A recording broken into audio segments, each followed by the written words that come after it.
एक किस्सा सुनाता हूं। आपका अगले दिन एग्जाम है, आपने कुछ नहीं पढ़ा, बस ऑल इज वेल बोलते रहे। अब आमिर बाबा ने तो कहा था ये बोलने से सब कुछ सॉल्व हो जाता है। बच्चा एक एग्जाम में तो पास हो गया, वो भी तुक्के से, लेकिन बाद में ट्रिक काम नहीं आई और वो फेल होता चला गया। यानी कि एक ही ट्रिक हर बार काम नहीं आती, काम भी करना पड़ता है और वो भी सिचुएशन के हिसाब से।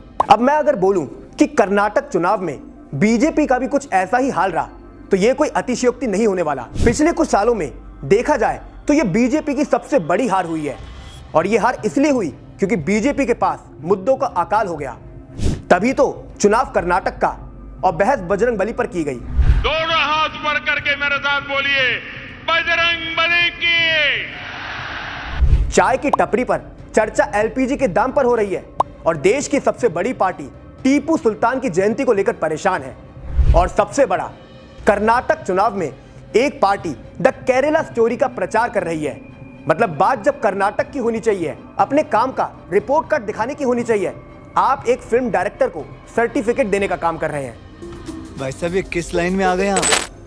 एक और बात पर गौर कीजिए, हिजाब का मुद्दा था, लोग समझ गए थे बीजेपी का स्टैंड सिंपल है, स्कूल में सभी के लिए सेम यूनिफॉर्म होनी चाहिए।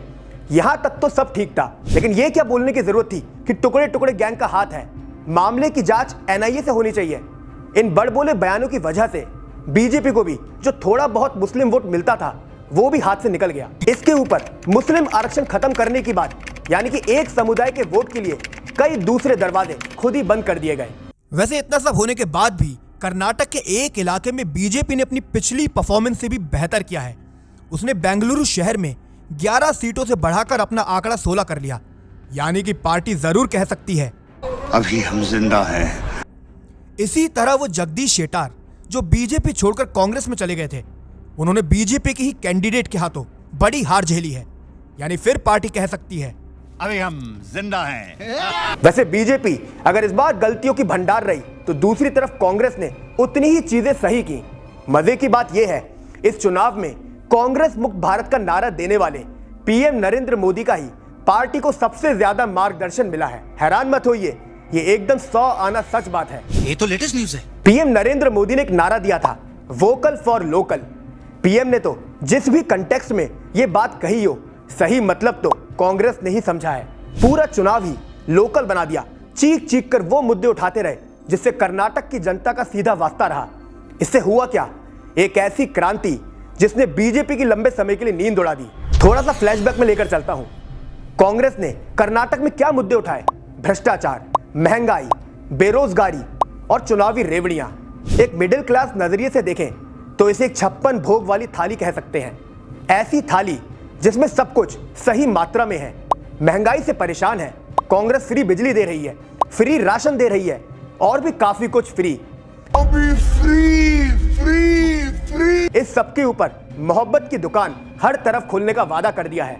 नफरत के बाजार में मोहब्बत की दुकान खोल रहा हूं। यानी कि माहौल पूरी तरह बदलने की तैयारी है।